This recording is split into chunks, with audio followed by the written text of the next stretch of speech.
Oh boy. Oh no. Oh, that is not how we thought that was going to go at all. Absolutely. A dose of reality, some sober, somber thoughts coming to Baylor fans on this Labor Day Monday as Baylor loses by 2 touchdowns to Auburn.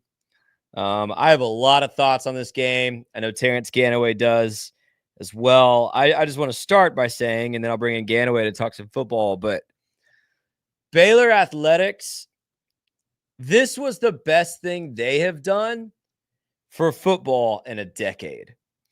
I just want to commend Baylor for a second because it's been bad for a few seasons. The promotion was awesome. Your stadium was full. Too many Auburn fans for my taste, but you had a full stadium, complete blackout. It's been hard at some points to get Baylor fans to buy into these things. Baylor fans were all wearing black. The chrome helmets. The intro video featuring Mike Singletary, bro. He's walking down the field going, rip them up, tear them up, sick them. And I wanted to run out there in pads, bro. Baylor Athletics absolutely killed this. And the only thing that could ruin the night happened. And that's that the Baylor Bears showed up and forgot how to tackle, forgot to watch out for the quarterback run against one of the most mobile quarterbacks in America, and forgot several other things as well. It was a tough Friday for Baylor fans. I want to bring in one of Baylor's greatest of all time, my co-host, my friend, Terrence Ganaway, record-setting Baylor running back, Alamo Bowl hero, Terrence Ganaway.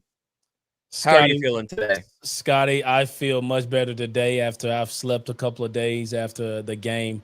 But I echo some of your thoughts about the atmosphere surrounding Baylor leading up to the game. Man, it was a lot of people. I saw Bruce Pearl walking into the stadium. I didn't get home and saw him riling up the crowd. But it was just both programs did a really good job of competing at a high level, and one walked away victorious. There's a lot to learn from, and we'll talk about some of that today. But overall, I think it was a game that I think we misprepared for. I think we had a golden opportunity. I felt like if we scored 30 points, it'd be a different ball game.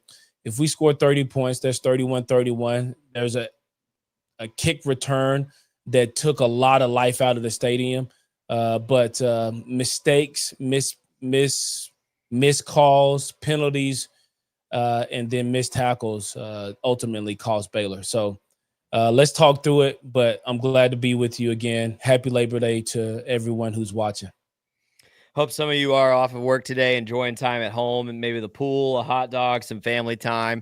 A couple things, Terrence. The first, just like my initial takeaways here. Number one, after the first 3 possessions, Baylor's 2 and Auburn's 1, I thought everything that I had said leading up to this game was true. Auburn did not look able to stop Baylor.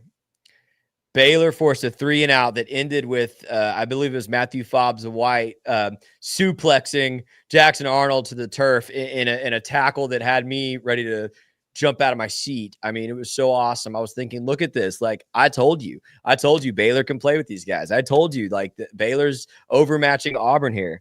And then a few things happen. One, you go for it on 4th and goal, and you do not convert.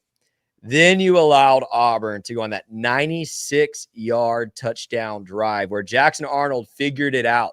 Oh, they're not spying me. They're not watching for me to run. And it was funny, Terrence, because you and I said last week, if you're Dave Aranda, why don't you take away the run and make Jackson Arnold throw? Because he showed at Oklahoma, he's liable to throw a couple picks if you just make him throw. And it felt like we were ready to do the opposite. It felt like we were playing safe, too high defense to prevent those wide receivers from breaking loose. And Jackson Arnold had a field day running the football. But I think it was so devastating, this swing from long field goal drive, 3 and out, long drive, then you don't convert. And then that 96-yard touchdown drive, immediately the game flipped. For the rest of the way, Baylor's playing catch up. And then you're right. The closest I felt like Baylor got to getting back into it was right before that kick return. And bro, I hate to bring his name into it. First reaction pod of the season. But Terrence, do you know what Matt Rule teams did excellently? Played special teams. Excellently. We had a couple of short punts too that I think we could have used to flip the field as well. Palmer Williams is preseason first team All Big 12. I mean, I think he averaged 50 yards last year. So I think he had 2 punts of 32 yards or a 32-yard average. So there was, like I said, Baylor didn't go into this game having won it. They definitely didn't, try to win it in the game with some of the miscues that they had. But I think Auburn was the most prepared team, and they reacted to adversity very early on. I mean, Baylor didn't play a clean first drive.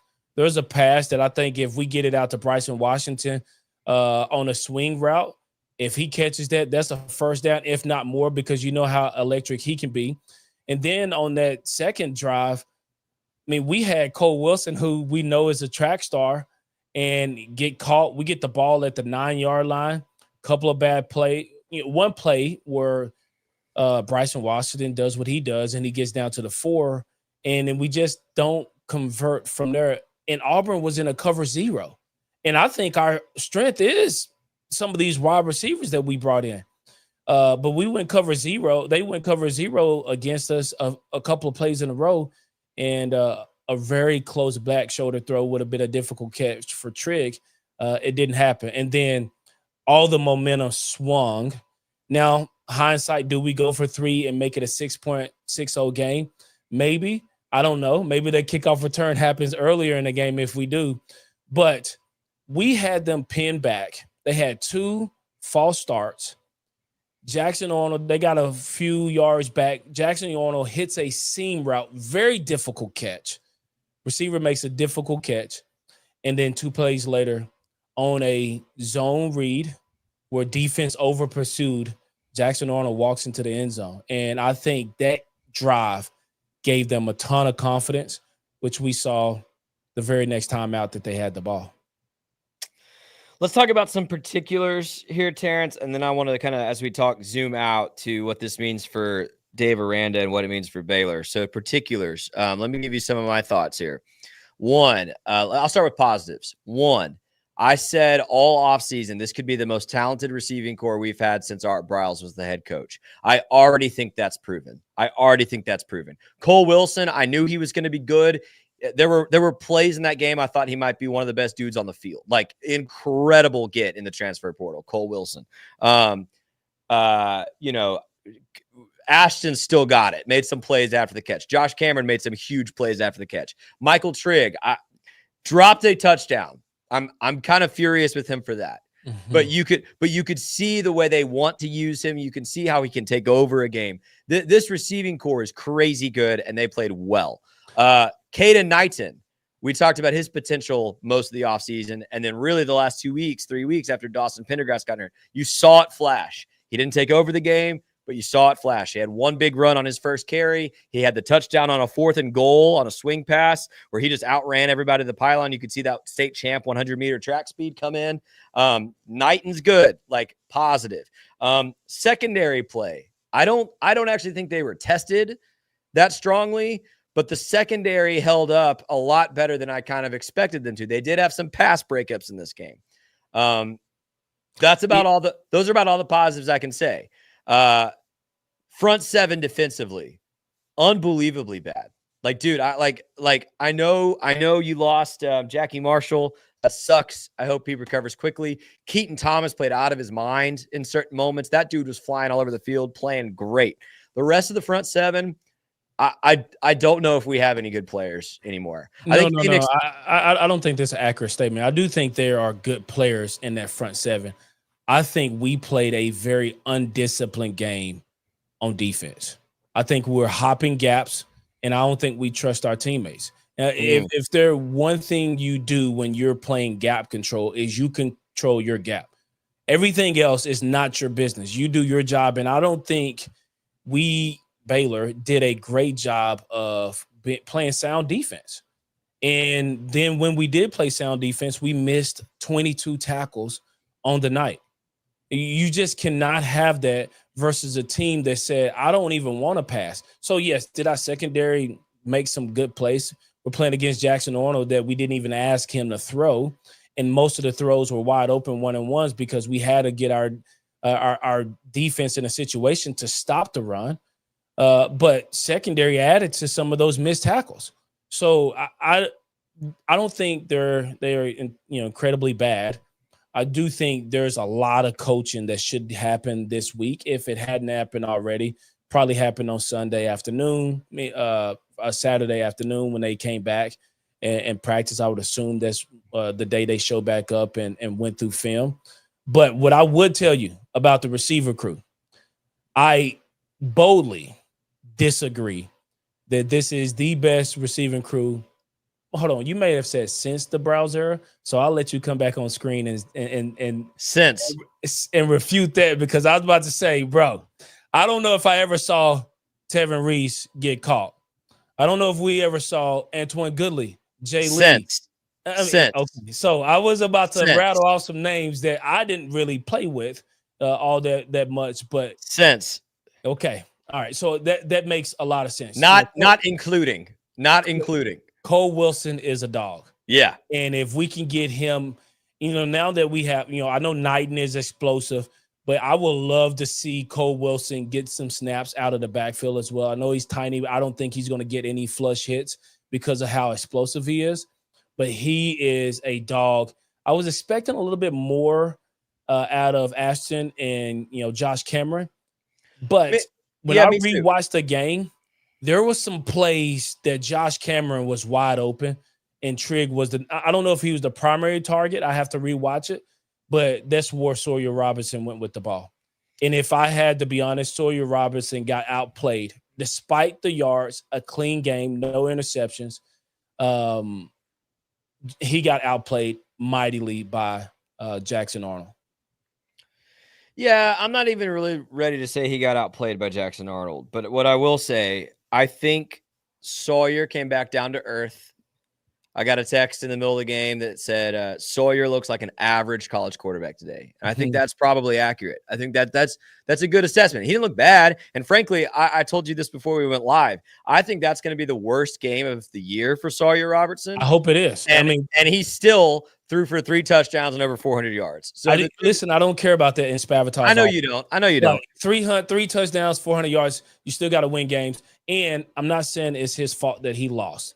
But a lot of times losses and wins are pinned on quarterbacks.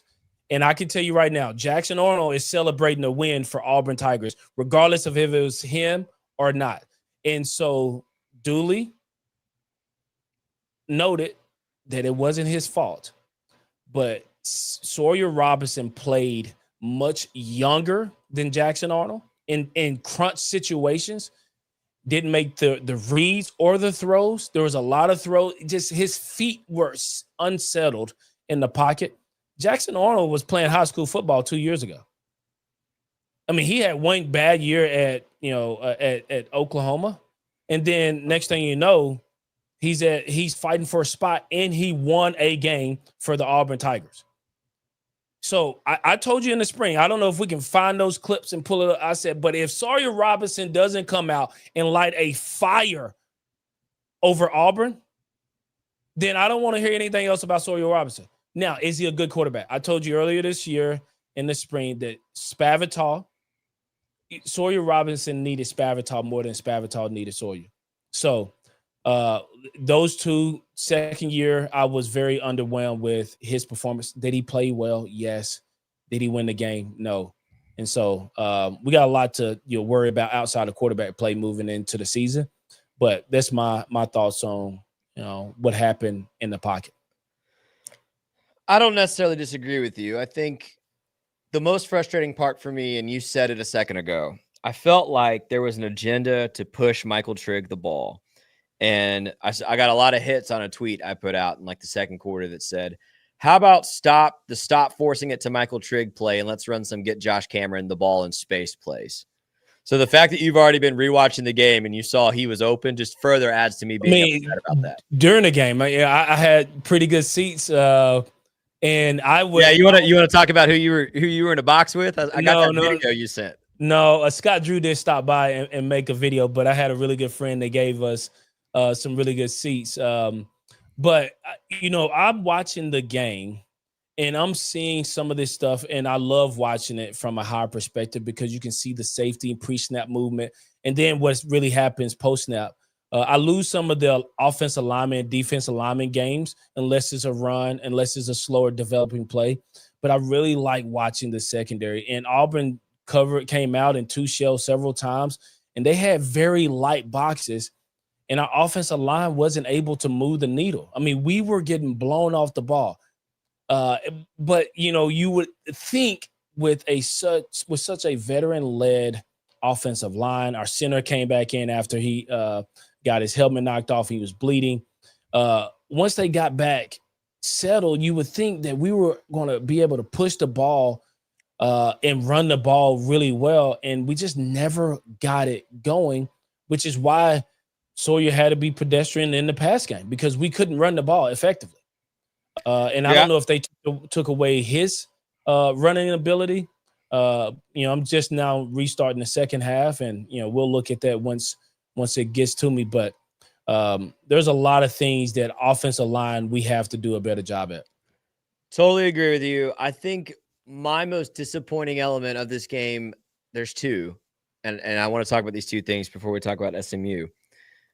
One is I did not believe and I was very aggressive about it on Twitter, so I had a lot of people in my replies on Saturday morning. I did not buy into the SEC is inherently more bigger, stronger, powerful thing.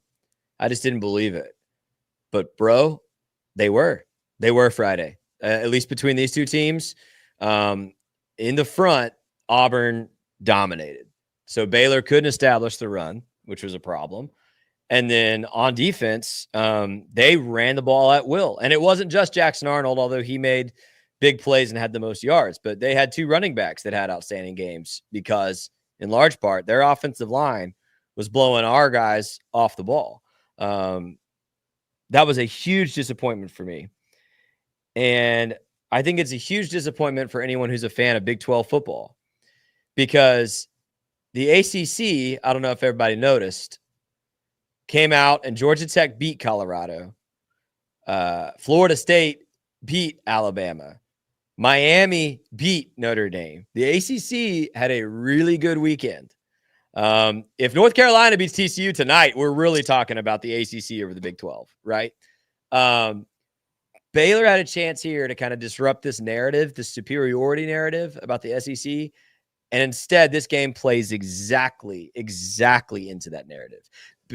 Baylor has an opportunity, and we'll end the podcast with this as we talk about SMU, but Baylor has an opportunity to make this the best thing that happened to them this season.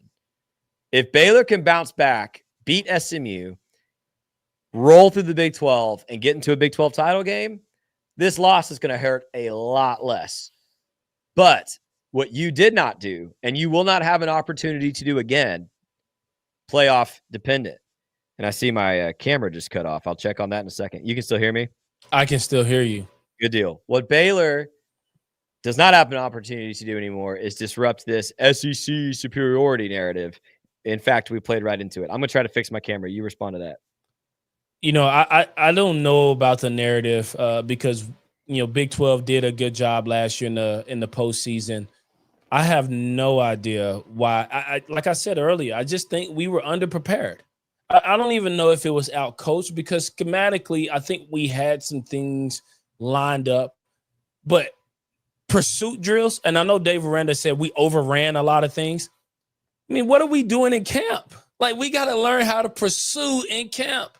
We cannot overrun. Like, linebackers, they have to be. Keaton Thomas played a phenomenal game. I think he had 15 tackles. 11 of them may have been solo.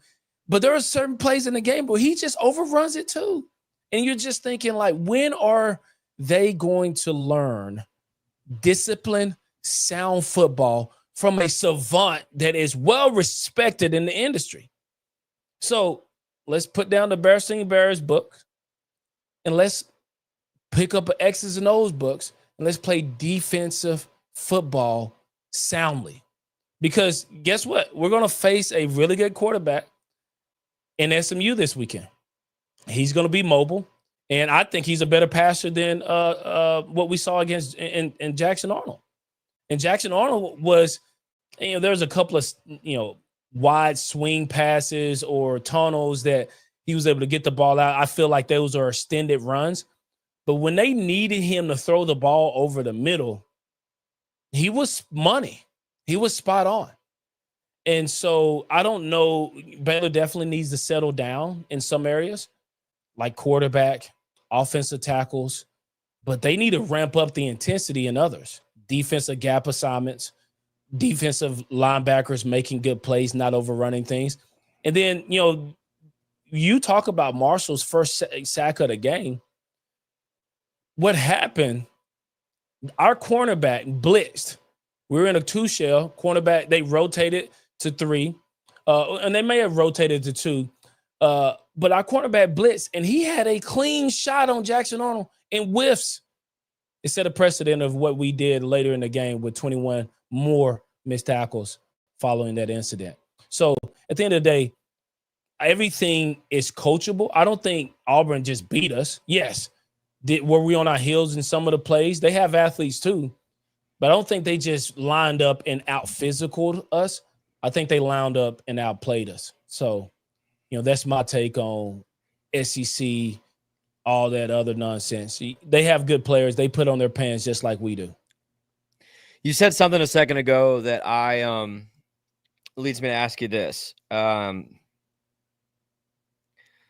Because we keep, how do I say this without overreacting in week 1? Let me rephrase.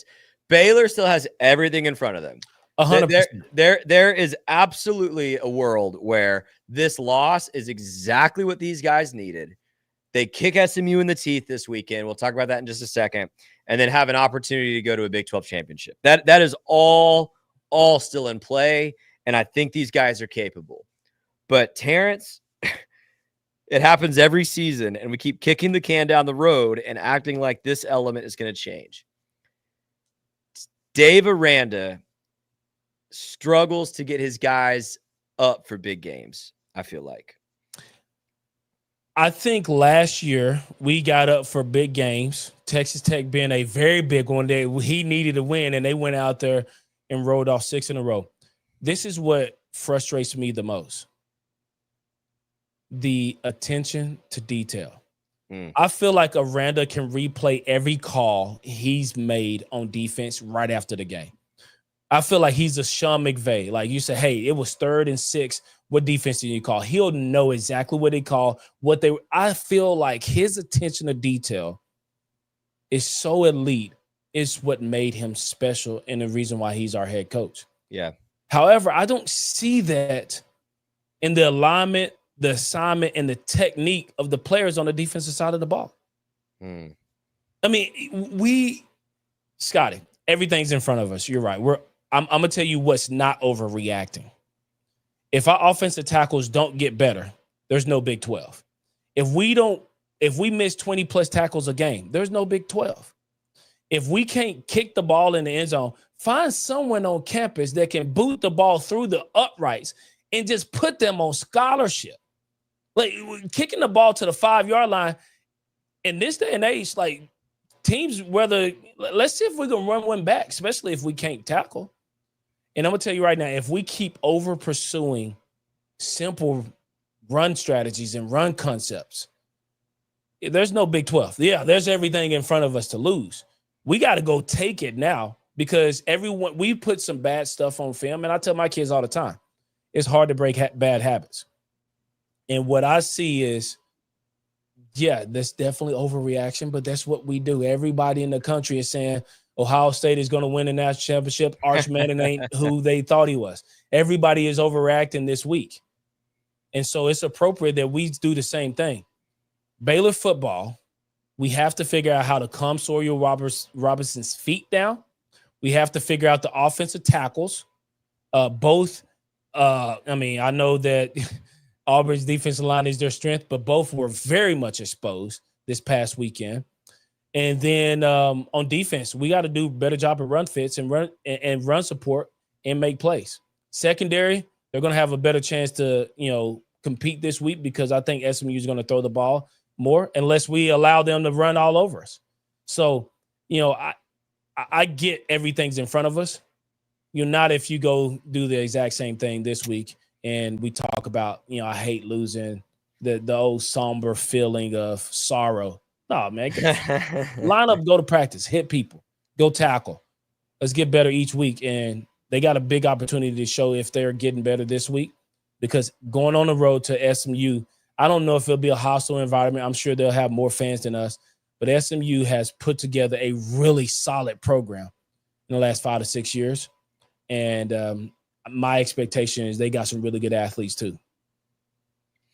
Yeah, so I'll just finish with this thought, and then let's talk about SMU. I have been disappointed by how often Dave Aranda teams have taken the field, and I haven't seen the same want to that I saw out of the previous two head coaches. I hear you saying it's a detail thing, and I certainly see that. I wonder if it's in, what's the phrase? People take on the character of their leader. I really like Dave Aranda. That's the hardest part about all this is I like Dave Aranda. But when you are so even post-game, Terrence, he didn't sound angry. Like he just you're not going to get that from Dave Aranda. But I'm going to tell you right now. I know that, but if you can't inspire your team to play with some emotion on a Friday night in a sold-out stadium with all of the kind of swagger of 2015 kind of brought back to the forefront as far as a production, I mean, I know that stuff doesn't matter on the field, Terrence, but if you can't even get your team to play with some fight, I don't mind the energy level of Baylor this Friday. I don't. Scotty, what I mind is Jackson Arnold running a motion zone read 4 or 5 times the game, and getting chunk plays out of it. Yeah. When you're thinking about, they called a timeout right before that. So we're over in what are we talking about in the last defensive huddle when it's 4th and 1? All right, guys, this is what killed us. This is what we got to be ready for. Hey, when they motion this guy in, someone has to feel they have to secure the edge and we'll scrape over the top. But you, inside linebacker, number 45, I don't like calling people out, but you got to go watch Jackson Arnold. And no one did. And he backpedaled into the end zone to seal the game. So I think energy, effort, I don't think this was listen, we've lived through some very low energy football games. I don't think this was a low energy football game. This was a lack of preparation and attention to detail game. There was a coach on the other sideline that knew how big this game was to his career and to his season. And that team played, no, not perfect, not at all. But when they lined up and said, this is what we're running, they imposed their will. Yep. And yes, teams do embody the personality of their coaches. Yep. And Hughes Freeze after the first quarter, he's upset that even though he got a deep, we bowled our necks and we got to stop, and then we went down there to score. But we also gave up a 3rd and 16 on the first drive. The guy was hot. And I want somebody, listen, we're not going to get that out, but maybe we get that out of the position coaches. But attention to detail is what cost us, I think. And we got to get a quarterback, and we have one that is much more calmer in the pocket. There was a couple of passes early in the game. You hit a guy in his numbers. We're moving the sticks all day long. Auburn had zero answers for our pass game. And I just don't think we fully took advantage of it. Our first Correct. touchdown came from a broken defensive play. And we'll take it. But it's a lot of work to do. Absolutely. Well, let's look at SMU briefly, and then we're gonna have to take off a little quick today. But appreciate everybody who's watching, all 60 of you. This is Please Bear With Me. We're brought to you by Rogue Sports Network. Love being a part of the team. We've got a Green and Gold game day going on. Had some issues getting that off the ground Friday, but we're working on it. We'll be back Saturday morning, 2 hours before kickoff on YouTube. This Please Bear With Me episode also brought to you by Taco Bell. I really needed a Baja Blast today. So I've got, and if you've never had a dirty Baja Blast, I got to tell you, it has changed my life. I had mostly gotten off sodas, but some free promo for Taco Bell. Go get a dirty Baja Blast. That's really good. It's really good, Terrence. So here's the issue, Terrence. SMU, and Dave Aranda said it in the postgame presser. I said it before the postgame presser. I was telling my friends before the postgame. SMU is capable of doing everything Auburn just did, but probably with a better quarterback. Like, I don't want to dismiss what Jackson Arnold did, but Kevin Jennings took that team to the playoffs last year. Also, as a first-year starter last season, kind of like Sawyer Robertson, was not the starter at the beginning of the season, but very quickly took the mantle, took this team to the playoffs. By the way, showed a lot of weakness in that first playoff game against Penn State. I mean, he's not an outstanding, perfect player, but he's a good football player. And here's what he's good at. And I see you waving your hand. I'll let you talk. Here's what he's good at, as I've watched. He's great at RPO. He's great at the read option, and he's an athlete, bro. And so I if you can't stop the read option with Jackson Arnold and Auburn, I don't think SMU's line is going to be comparable to Auburn's, but I think the quarterback is. I think he is, and maybe better. Listen, you going up to Penn State to play in the first ever playoff game for the program. I mean, they were a group of 5 team a year ago, and then they get promoted to the ACC. They go out there and run the ACC, become runner-up, get to the playoffs, go on the road in December at Penn State. I ain't going to hold that to that boy at all. Now, what I will tell you is that I do think he's a better quarterback than what we saw this weekend. Yep. And if we do not, a better passer, 100%. Yes, he is. So you talked about overreaction earlier, and I don't like to go back to Auburn, but you talked about overreaction earlier. Everyone that is an Auburn Tiger right now thinks that Jackson Arnold can win the Heisman. He played his best game of the season of his career, college career, against us. So we let SMU do that as well. What's the change? I mean, we got in the backfield several times against Jackson Arnold. Yeah. And he danced around like he was playing again. You know, I remember a game. I remember 1 week several years ago, probably a decade ago, Marshawn Lynch was suspended from the NFL. And he took his pads to a varsity high school football game. Football practice. And he practiced against varsity high school players. And they tackled him. Some he ran over, he was stiff armor. That's what Jackson Arnold did to our defensive line last Saturday, man. It was like, this dude is just playing around with us. Johnny Manziel versus Alabama-esque. And we didn't do anything to stop it. So if we can't contain our rush lanes and get up the field, Jackson Arnold reversed field last week, late in the second quarter, and got a 10-yard gain when it should have been a sack. All 4 overran it. That's not mentioned as a missed tackle. But if we let an athletic quarterback that SMU has and that they're going to do this weekend, we're going to have a very, very tough time trying to win and move the ball. And I think it's going to be in panic mode. I do think our offense will be able to run the ball a lot more effective on SMU. I do too. I think establishing the run game in this Saturday's game is going to be critical. I think you need it for your offensive line's confidence. I was a little bothered, Terrence, by as much as I expected that first or second drive for Baylor to be scripted this last week. I thought Josh Cameron would touch the football. I thought Bryson Washington would have 4 or 5 carries. He had like 2 targets in the passing game and I think 1 carry. So I would really like to see us establish the run from the jump against SMU. I think that's one way you get the crowd out of it a little bit. Almost enforce your will the way Auburn ended up doing against us in their second drive. I think you run the football. Scotty B's pointing out a couple things here in our comments, and I had noticed some of this as well as I was looking at SMU. SMU just played East Texas A&M.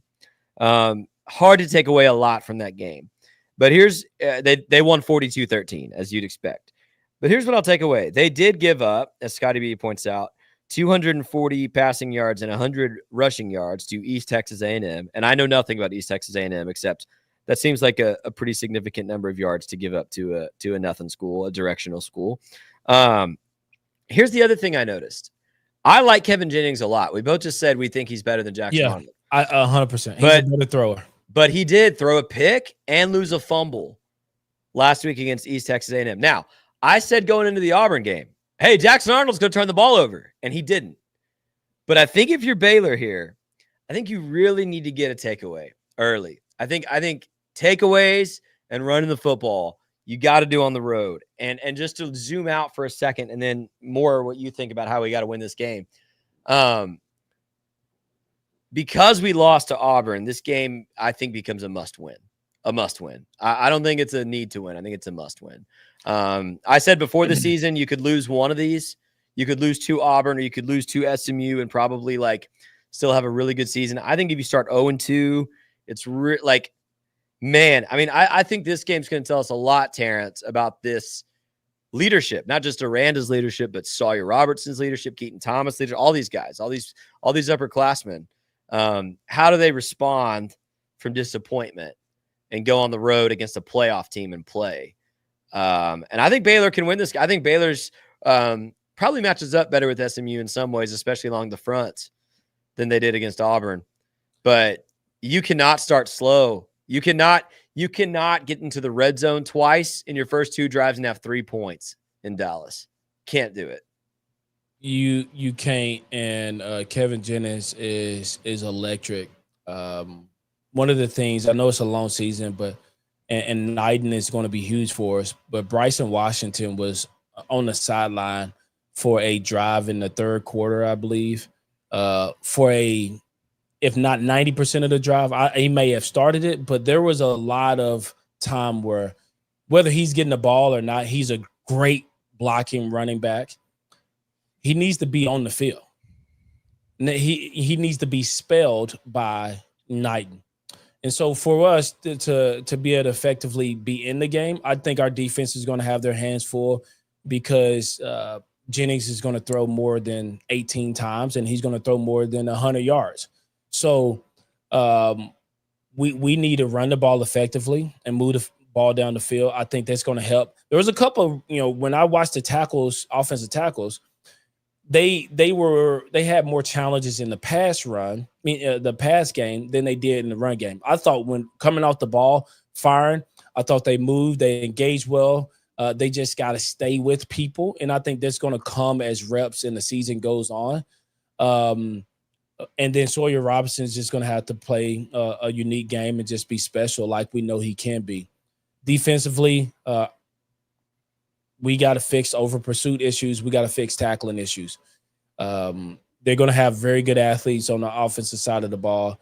And if we don't do that, I think I didn't really get to see Auburn's wide receivers, but I do think SMU has some really good wide receivers. I know they drafted some in the last few years, but we got to play sound on the front seven has to play sound defense, or it could be another one. If we drop 0-2, I don't think so much it's the end of the season for Baylor because you can rattle off 10 and all that's right in the world. But I do think it'll be harder to overcome the emotional baggage Correct. that Yeah. comes with dropping the first two. Were the fans? Why ain't people filling up the stadium? Like there's a lot of energy. Baylor is doing what is necessary in the NIL game. They're recruiting. They're getting the right players.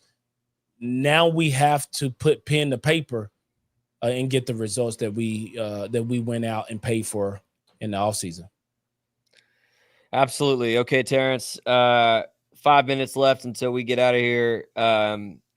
Give me your 3 biggest keys, man. 3 keys if we're going to beat SMU on the road in Dallas. What 3 things have to go right? Bryson Washington, 100 yards.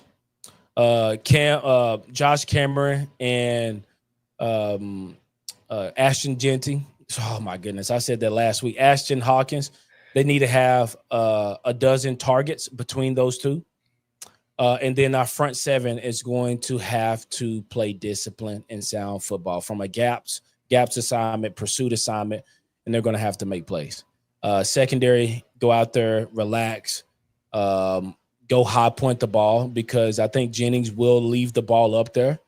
But those are my takeaways. You know, Ashton and Josh Cameron have to get in the game early. I know Cameron had his first catch in the third quarter, and then he had one in the fourth quarter. May have been only on 2 targets. I can't remember when Ashton got his first touch. It was in the second quarter. It was yeah, like you just can't do that. And listen, Cole Wilson and Trigg played a phenomenal game. Yep. Spread that thing around. Spread it around. And I bet you do that enough, the secondary just can't be right with the type of weapons we have. You've got the weapons, man.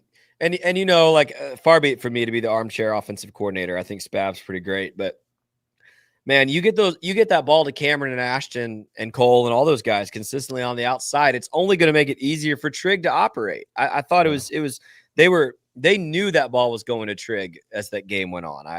We need to, you know, the more you spread it to all these weapons. Heck, Kobe Princess with the touchdown at the seam. Great example. Yeah. Spread it to all these guys. And Terrence, I'll just add, I agree with your keys, especially Bryson. I think that's the guy I really wanted to see more of against Auburn that we didn't. Let's get Bryson going early. But I would say the other key for me, and I mentioned it earlier, I want to win the turnover battle by like +2. You're on the road. You're facing a good quarterback, a playoff team. As much as I think Sawyer played kind of pedestrian Friday night, I was glad he didn't turn the ball over. That's an attribute he still has that I value very highly. He needs to continue that. Take care of the football. This defense has to get a couple takeaways, man. You have to. And then I would say the other thing that it killed us against Auburn, man, you got to be disciplined in special teams. And you named a few of those areas. Kick the ball through the end zone on a kickoff. If someone is going to return the football, there's never an excuse to not play your lane and give up a kick return. Ever. Never an excuse. Not acceptable. What's the other thing I forget? Oh, punts, like you said. Like, yeah. I have full confidence. We got to flip the field. Palmer Williams is a great punter, and he played badly this last week. He needs to play the way he played last year. Because, yeah, all that stuff adds up. All of those things add up. Prediction? You know, give me a couple of days to come back. You know, I think this is one that Baylor is going to have their hands full. And so we need to have a great week of practice. And if we don't, it'll be evident this Saturday at 11 o'clock, very early. Yeah. I am best man in my Baylor roommate's wedding this Saturday. We will be watching. It's an evening wedding, so all of the guys will be watching the game at 11 o'clock from his house. I will tell you, I'm choosing to believe what I thought about this team all off season. I think they have the talent to win the Big 12. I think, as Terrence said, you can't play like you did Friday night ever again. From a discipline perspective, from an execution perspective, from a little mistakes perspective, whether it's Sawyer Robertson throwing a swing pass behind a receiver to, giving up a kick return. All that stuff cannot happen. I'm choosing to believe this team is what I thought they were. and choosing to believe we're going to go into Dallas and win it. I don't think I want to give a score prediction just yet. It will be a high-scoring game, I think. Both of these offenses are super capable, really dynamic. It could be a game where both teams get into the upper 30s or 40s. I still trust. I know it didn't go our way Friday. I still trust at the end of a game, if Sawyer Robertson's got the football, I feel okay. I really do. I really do. And until he proves me wrong Saturday, I'm going to keep believing it. Give me Baylor. I'll be the optimist here. Got some pessimists in the comments section here that are predicting an L. We'll see. We'll see. I think Sawyer Robinson played like he played against BYU last year. I think and that was like maybe his first game as a starter. Second. He started the Air Force game. Yeah, and so we lost to BYU, but we came back, and there was a play down the middle of the field. I think if we connect on, it changes the game. But little happy feet, big play, and so I want to see. I don't care about defense. Like I'm sure Aranda is going to get that figured out because it's coaching. But I need Sawyer Robinson to believe he's a Heisman quarterback because I don't think he believes it. And it sometimes comes across. I think he's confident in his team. He's a great leader.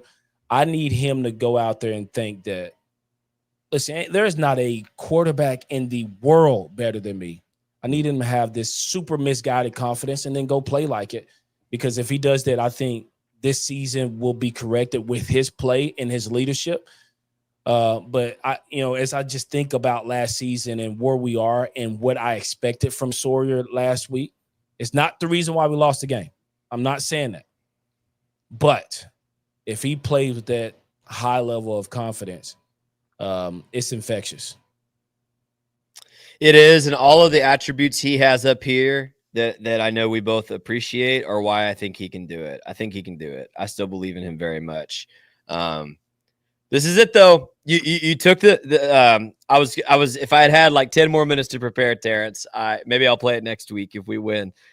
There's a great clip from Rocky Balboa, which is the 6th Rocky movie. It is not at all the best Rocky movie. It's not even close. But I think it has the best Rocky monologue of any Rocky movie. And he says, it's not about getting hit. It's not about how hard you hit. It's about how hard you can take a hit and keep moving forward. That's what's happened to Baylor. They've taken a hit. It was a hard hit. It was a come back to the ground hit. How do you bounce back this weekend against a playoff team, against a really strong quarterback? I'm choosing to be a believer. We'll see if that's misguided. Hey, I know today was at a funny time. It was my birthday last night. Thanks for letting me go out to dinner with my family. We will be back the rest of the season at 5 p.m. on Sunday nights. That is the schedule. I have no more commitments on Sunday nights from here on out now that we've gotten through my 33rd birthday. So thanks for bearing with us. Please continue to bear with us. This has been Please Bear With Me. For my guy, Terrence Ganaway, I'm Scotty Swingler. Sick 'em Bears always. We'll see you again Sunday night, hopefully, after a big win in Dallas.